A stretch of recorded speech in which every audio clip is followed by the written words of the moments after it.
செய்தியை பார்க்கிறோம். சொத்து குவிப்பு வழக்கை வேலூரிலிருந்து சென்னைக்கு மாற்றிய அரசாணையை எதிர்த்து அமைச்சர் துரைமுருகன் தரப்பில் வழக்கு தொடுக்கப்பட்டிருக்கிறது. வழக்கு குறித்த கூடுதல் விவரங்களோடு செய்தியாளர் மதன் இணைகிறார். அவரிடம் பேசலாம். மதன், இப்போ இந்த வழக்கில் என்னென்ன விஷயங்கள் குறிப்பிடப்பட்டிருக்கு? இது குறித்த விவரம் என்ன? காயத்ரி, கடந்த 2006ஆம் ஆண்டு முதல் 2011ஆம் ஆண்டு காலத்தில் திமுக ஆட்சி நடைபெற்றது.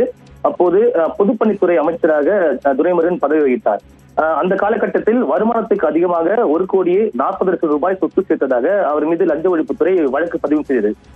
வேலூர் நீதிமன்றத்தில் இருந்த இந்த வழக்கை சென்னையில் உள்ள விசாரிக்கும் சிறப்பு நீதிமன்றத்திற்கு மாற்றி கடந்த 2019ஆம் ஆண்டு தமிழக அரசு ஒரு அரசாணை பிறப்பித்தது. இதன் பிறகுதான் தனக்கு எதிரான அந்த வழக்கை வேலூர் நீதிமன்றத்தில் இருந்து சென்னை சிறப்பு நீதிமன்றத்துக்கு மாற்றி அரசாணை ரத்து செய்ய வேண்டும் என்று துரைமுருகன் சென்னை உயர்நீதிமன்றத்தில் வழக்கு தாக்கல் செய்தார். அந்த மனுவை பார்க்கும்போது கடந்த 2017ஆம் ஆண்டு இந்த வழக்கில் இருந்து தன்னை விடுவித்து வேலூர் நீதிமன்றம் உத்தரவு பிறப்பித்து விட்டது. ஆனால் 2019ஆம் ஆண்டு இந்த வழக்கு மீண்டும் சென்னைக்கு மாற்றப்பட்டதாக தெரிவிக்கப்பட்டது. அதே போல இந்த வழக்கிலிருந்து விடுவித்த அந்த உத்தரவை சென்னை உயர்நீதிமன்றம் ரத்து செய்ததை அடுத்து தற்போது இந்த வழக்கு சிறப்பு நீதிமன்றம் விசாரணை எடுத்துள்ளதாகவும் தெரிவிக்கப்பட்டது.